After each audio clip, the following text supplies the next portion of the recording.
Good morning dear student. आज हम देखने वाले हैं C++ के अंदर मेमोरी मैनेजमेंट लेआउट। तो डियर स्टूडेंट, हम जानते हैं कि हमारी जो रैम होती है वो बेसिकली 4 सेक्शन रैम के होते हैं। हमारा पहला सेक्शन होता है हमारा स्टैक सेक्शन, और दूसरा जो होता है वो होता है हमारा हीप सेक्शन, तीसरा होता है हमारा डाटा सेक्शन, और चौथा होता है हमारा टेक सेक्शन। हम जानते हैं कि जब भी हम लोग स्टैटिकली मेमोरी एलोकेट करते हैं तो वो जो मेमोरी मिलती है वो मिलती है मेरी स्टैक सेक्शन के अंदर, और जब भी हम लोग डायनेमिकली मेमोरी एलोकेट करते हैं तो वो जो मेमोरी मिलती है वो मिलती है मेरी हीप सेक्शन के अंदर। और जब भी हम लोग कोई ग्लोबली वेरिएबल डिफाइन करते हैं तो उसको मेमोरी मिलती है मेरे डाटा सेक्शन के अंदर। और मेटा डेटा जो होता है, मेरे इंस्ट्रक्शंस जो होते हैं या मेटा डेटा जिसको मैं बोलता हूँ, वो सारे के सारे मेरे स्टोर होते हैं टेक सेक्शन के अंदर। देखिए, स्टैक के अंदर होता है temporary data, function parameters, local variables, function call, friends. Heap dynamically allocated memory, data, global variables and constant strings, text, program code. ठीक है, अब हम देखते हैं कि देखिए, when we create object statically local object, memory for that object is always allocated to the stack. जब भी हम लोग स्टैटिकली किसी ऑब्जेक्ट को क्रिएट करते हैं, किसी क्लास का जब हम लोग कोई ऑब्जेक्ट बनाते हैं और वो ऑब्जेक्ट का अगर नाम होता है, मतलब उसको हम लोग स्टैटिकली अगर हम कोई ऑब्जेक्ट बनाते हैं तो उसको मेमोरी मिलती है मेरी स्टैक सेक्शन के अंदर। When we create object dynamically, memory for that object is always allocated to the extra segment और हीप सेक्शन।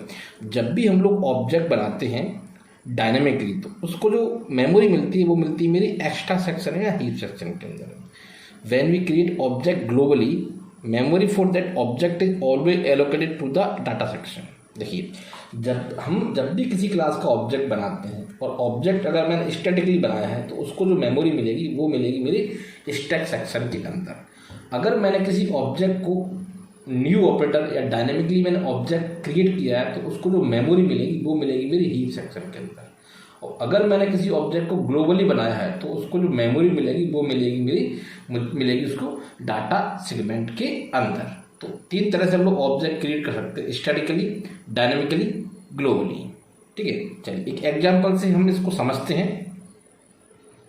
यहाँ पे मैंने टी कॉम्प्लेक्स नाम की क्लास लिखी है जिसके अंदर जो है मेरे ये प्राइवेट डाटा मेंबर्स हैं, मेरे रियल और इमेज, और ये मेरे पब्लिक, ये मेरा पैरामीटर लेस कंस्ट्रक्टर है, ये मेरा पैरामीटर कंस्ट्रक्टर, ये मेरे सेट डेटा मैंने फंक्शन लिखा है इनपुट के लिए, एक फंक्शन लिखा है मैंने वॉइड प्रिंट, यहाँ पे वॉइड स्मॉल है ये। ठीक है, इस तरह से मैंने एक क्लास लिखी हुई है। देखिए, अब हम देखते हैं कि देखिए, allocating memory for array object statically. देखिए, सबसे पहले हम लोग एक ऑब्जेक्ट एरे क्रिएट करते हैं। कौन सा, कैसे करते हैं? स्टैटिकली करते हैं। देखिए, तो टी कॉम्प्लेक्स मेरी क्लास का नाम है, उसका मैंने एरे बनाया है। देखिए, जिस मेमोरी का नाम होता है वो मेरी कहाँ क्रिएट होती है? वो मेमोरी मेरी क्रिएट होती है स्टैक सेक्शन के अंदर। तो यहाँ पर मैंने एरे ऑब्जेक्ट बनाया है, तो एरे ऑब्जेक्ट बनाया तो मेरा काम बनेगा स्टैक सेक्शन के अंदर बनेगा। ठीक है, और मैंने इसको वैल्यू प्रिंट कर दूंगा। When we create object statically, memory for that object is always allocated to the stack segment, और in this case parameter less constructor will call 3 times। देखिए, array 3 तो इसका मतलब मेरा parameter less constructor कॉल होगा thrice, 3 बार call होगा parameter less। क्योंकि यहाँ पे मैंने क्या बनाया है? array 3 बनाया। जो मेरे array क्रिएट कर रहा हूँ वो क्या कर रहा हूँ? मैं static array क्रिएट कर रहा हूँ। ठीक है, अब जरा देखते हैं allocating memory for object dynamically. हम एक ऑब्जेक्ट बनाते हैं डायनेमिकली। देखिए कैसे बनाते हैं? When we create object dynamically, memory for that object is always allocated to the extra segment और हीप। ये हम जानते हैं।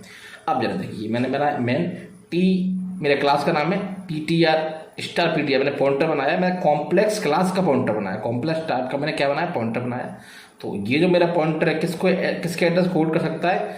New T complex. तो ये क्या है? मेरा कंस्ट्रक्टर है, कंस्ट्रक्टर कॉल होगा तो मेरा एक ऑब्जेक्ट क्रिएट होगा। और ऑब्जेक्ट का एड्रेस कहाँ देखिए, जैसे ही मैंने लिखा है टी कॉम्प्लेक्स, कंस्ट्रक्टर मेरा कॉल होगा, और यहाँ पे देखिए डायनेमिकली इसको मेमोरी मिल रही है।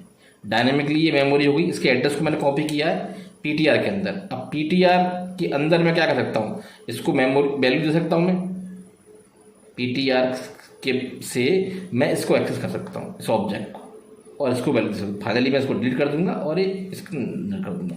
Eight that time implicitly parameter less constructor will get call. इस केस में अभी क्या होगा, मेरा पैरामीटर लेस कंस्ट्रक्टर कॉल होगा, लेकिन इसको जो मेमोरी मिल रही है वो कहाँ मिलेगी, देखिए न्यू से मेमोरी जो बनती है वो कहाँ बनेगी, मेरे एक्स्ट्रा सेगमेंट। C++ में मैं न्यू का यूज करता हूँ और सी के अंदर मैं करता हूँ मेलॉक, कैलॉक और रीलॉक का, ठीक है। तो इस तरह से मेमोरी मेरी बन रही है वो यहाँ बनेगी। और क्योंकि यहाँ पे मैंने क्या किया, पैरामीटर लेस कंस्ट्रक्टर कॉल होगा एक बार, देखिए यहाँ पे भी मैं, देखिए यहाँ पे भी मैं सेम टू सेम काम कर रहा हूँ, लेकिन मैं क्या कर रहा हूँ, देखिए यहाँ पे पैरामीटर कंस्ट्रक्टर कॉल होगा, क्योंकि मैंने यहाँ पे जो कंस्ट्रक्टर लिखा है वो पैरामीटर लिखा है। देखिए यहाँ पे जो वैल्यू पास की, ये वैल्यू मेरी यहाँ पहुँच जाएगी, ठीक है। और at that time parameter constructor get call, और इसको मेमोरी कहाँ मिलेगी, इसको भी जो मेमोरी मिलेगी वो मिलेगी मेरे हीप सेक्शन के अंदर, इसको जो है मेमोरी मेरी मिलने वाली है। थोड़ा सा और आगे देखते हैं, देखिए allocating memory for array object dynamically. देखिए अब हम लोग एरे बनाते हैं, देखिए एरे ऑब्जेक्ट डायनेमिक देखिए, तो टी कॉम्प्लेक्स, यहाँ पर मैंने क्या बनाया, एक पॉइंटर बनाया, न्यू टी कॉम्प्लेक्स से क्या कर रहा है जी, ये ऑब्जेक्ट बनेगा। देखिए एरे टाइप का मतलब 1 2 3 ऑब्जेक्ट बनेंगे, ठीक है। तो ये ऑब्जेक्ट बन जाएंगे 3, इसके अंदर इसका एड्रेस आ जाएगा। अब जरा देखिए, ये इससे मैं प्रिंट कर दूंगा, डिलीट कर दूंगा। अब देखिए in this case parameter less constructor will call 3 times. 3 time क्यों होगा, क्योंकि यहाँ पे मैं एरे ऑब्जेक्ट बना रहा हूँ। एरे ऑब्जेक्ट मतलब 3 ऑब्जेक्ट बना रहा हूँ, 3 मतलब कॉम्प्लेक्स टाइप के 3 ऑब्जेक्ट बना रहा हूँ मैं, इसलिए यहाँ पे क्या होगा मेरा, यहाँ पे जो पैरामीटर लेस कंस्ट्रक्टर मेरा कॉल कितनी बार होगा, 3 बार मेरा पैरामीटर लेस कंस्ट्रक्टर कॉल होगा, ठीक है। तो एक बार फिर से देखते हैं, देखिए फिर से मैं एक बार पूरा रिकॉल कर रहा हूँ। देखिए मेमोरी, मैंने इसमें क्या होता है, 4 सेक्शन होते हैं मेरे रैम के, स्टैक सेक्शन, हीप सेक्शन और डाटा सेक्शन और टेक्स्ट सेक्शन। जो भी ऑब्जेक्ट मैं क्रिएट करूँगा, अगर मैं कोई ऑब्जेक्ट को स्टैटिकली क्रिएट कर रहा हूँ तो उसको जो मेमोरी मिलेगी वो मिलेगी मेरे स्टैक सेगमेंट में। अगर मैं किसी ऑब्जेक्ट को क्रिएट कर रहा हूँ डायनेमिकली, मतलब न्यू से मैं ऑब्जेक्ट क्रिएट कर रहा हूँ, तो उसको जो मेमोरी मिलेगी वो हीप सेक्शन में मिलेगी। और अगर मैं ऑब्जेक्ट ग्लोबली क्रिएट कर रहा हूँ तो उसको जो मेमोरी मिलेगी वो मिलेगी मुझे डाटा सेक्शन के अंदर। और टेक्स्ट सेक्शन के अंदर क्या होता है, इंस्ट्रक्शंस और हमारा जो मेटा डेटा होता है वो इसके अंदर होता है। देखिए यहाँ पे देखिए, when we create object statically, memory for that object is always allocated to the stack segment. When we create object dynamically, memory for that object is always allocated to the extra segment or heap segment. When we create object globally, memory for that object is always allocated to the data segment. देखिए ये मेरी class है, देखिए ये मैंने क्या किया, statically create किया, तो उसको मेमोरी कहाँ मिलेगी, वहाँ मिलेगी। और ये कंस्ट्रक्टर मेरा कॉल होगा 3 बार।